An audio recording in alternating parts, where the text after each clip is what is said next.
Good morning all of you. आज हम chapter first के बारे में बात करेंगे, human geography, study area and उसकी प्रकृति। अब मानव भूगोल की प्रकृति क्या है, विषय क्षेत्र क्या है, इसके बारे में पढ़ने से पहले बात आती है मानव भूगोल के अध्ययन की। मानव भूगोल का अध्ययन क्यों शुरू किया गया, कब शुरू किया गया? 18वीं शताब्दी में, 18वीं शताब्दी में मानव भूगोल का अध्ययन शुरू किया गया। मानव भूगोल का अध्ययन शुरू किया गया। अब ये जो मानव भूगोल है, इस मानव भूगोल के बारे में मैंने इससे जो अदर वीडियो है उस अदर वीडियो में बता दिए हैं कि ह्यूमन ज्योग्राफी होता है क्या है, लेकिन जस्ट इसको समझने के लिए आप इसकी पार्ट कर दीजिए। ह्यूमन और जो ज्योग्राफी है, ज्योग्राफी का मीनिंग होता है अर्थ स्टडी, पृथ्वी का अध्ययन, पृथ्वी का अध्ययन प्लस मानव, इसको इसमें सम्मिलित किया गया है ह्यूमन ज्योग्राफी में। तो ह्यूमन ज्योग्राफी आपके सिंपल सा डेफिनेशन हो गया, मानव का पृथ्वी के साथ में अध्ययन। अब इस ह्यूमन ज्योग्राफी को देने वाले विद्वान कौन थे, कब आया? इसकी शुरुआत होती है 18वीं शताब्दी में, जिसमें रेटजेल, एक ज्योग्राफर है फ्रेडरिक रेटजेल, इनको ह्यूमन ज्योग्राफी का फादर माना जाता है। इन्होंने सबसे पहले ह्यूमन ज्योग्राफी की रचना करी। इनकी पुस्तक का नाम आता है एंथ्रोपोज्योग्राफी, एंथ्रोपोज्योग्राफी। तो इस प्रकार आपसे अगर एग्जामिनर क्वेश्चन करता है या फिर आपके बोर्ड के पेपर में प्रश्न आता है ह्यूमन ज्योग्राफी के पिता कौन है या फिर मानव भूगोल के पिता कौन है, तो वहां आप जो जर्मन विद्वान हैं, ये कहां से बिलोंग करते थे? जर्मनी। तो इनको कहा जाता है जर्मन ज्योग्राफर फ्रेडरिक रेटजेल ने मानव भूगोल की शुरुआत करी 18वीं शताब्दी में, और इनकी पुस्तक का नाम था एंथ्रोपोज्योग्राफी। अब इसमें प्रकृति आता है, देन आगे चलते हैं प्रकृति। प्रकृति होता क्या है? जो आप दृश्य देखते हैं, लैंडफॉर्म जो है दृश्य, आप लैंड के ऊपर जो भी स्थल स्वरूप है, जो स्थल स्वरूप है, उस स्थल स्वरूप में आप बहुत सारी स्थलाकृतियां देखते हैं। इन स्थलाकृतियों में दो दृश्य आपको दिखाई देते हैं। पहला आता है भौतिक स्थलाकृतियां या फिर भौतिक दृश्य, और दूसरा आता है आपके मानवीय दृश्य। अब भौतिक दृश्य कौन से हो गए? Physical geography. फिजिकल ज्योग्राफी में मैंने आपको शुरुआत में बताया था स्थल, जल और वायु, इनका अध्ययन जिस विज्ञान में किया जाता है उसको फिजिकल ज्योग्राफी के अंतर्गत सम्मिलित किया जाता है। अब ये जो फिजिकल ज्योग्राफी है, इसमें स्थल पर कौन कौन से लैंडफॉर्म हो गए? स्थल पर आपके माउंटेन हो गया, पर्वत, उसके बाद में पठार हो गया, प्लेटू, फिर प्लेन्स हो गए, मैदान, और उसके बाद में मैदान के बाद में आप ले सकते हैं नदियां, घाटियां। इन सब का अध्ययन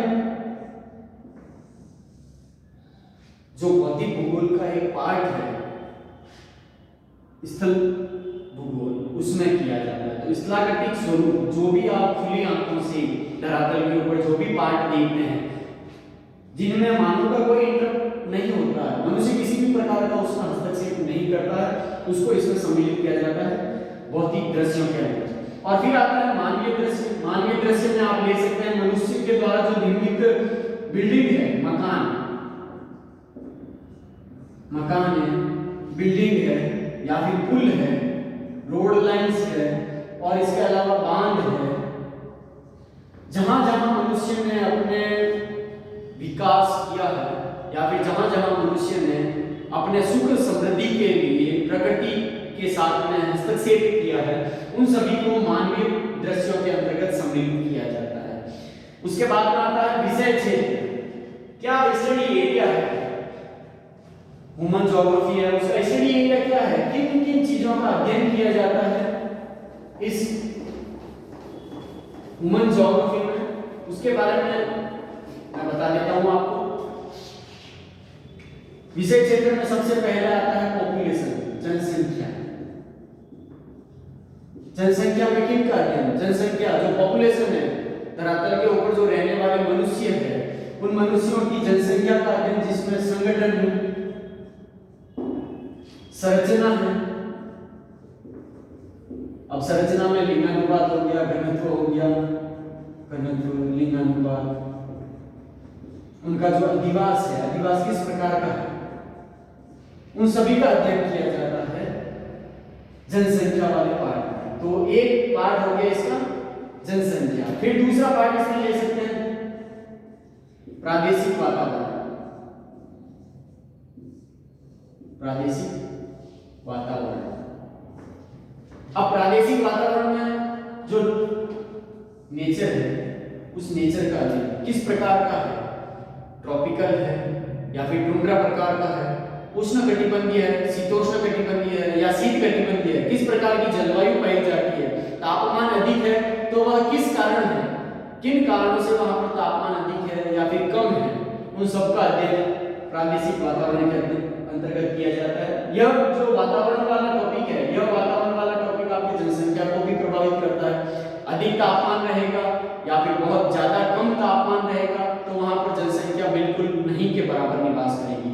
तो इस प्रकार ये जो दो टॉपिक है इनके बाद में फिर तीसरा लेते हैं हम।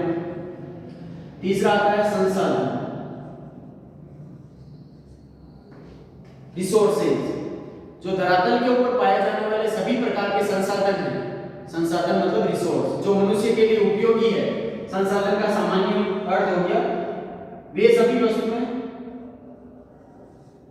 वस्तुएं या फिर पदार्थ जो मनुष्य के लिए उपयोगी है, मनुष्य के लिए उपयोगी,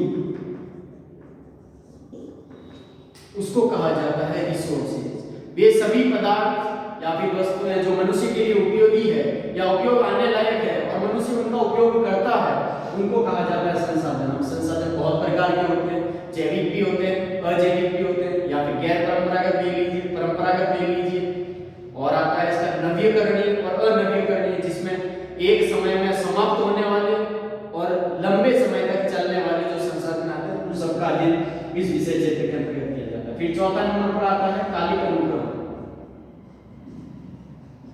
कालिक अनुक्रम, इस कालिक अनुक्रम में क्या है, टाइम पीरियड। टाइम पीरियड में 3 पार्ट होते हैं। पुराने समय में क्या था, प्रेजेंट में क्या चल रहा है और आने वाले फ्यूचर में इसके क्या परिणाम रहेंगे।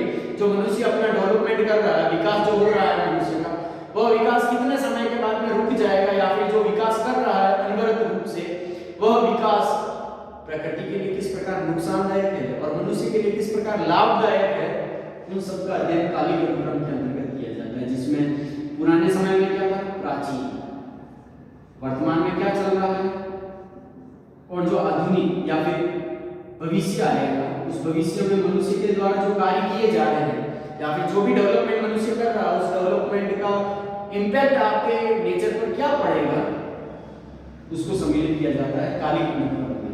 देन आगे 5 नंबर पे ले लीजिए संबंध,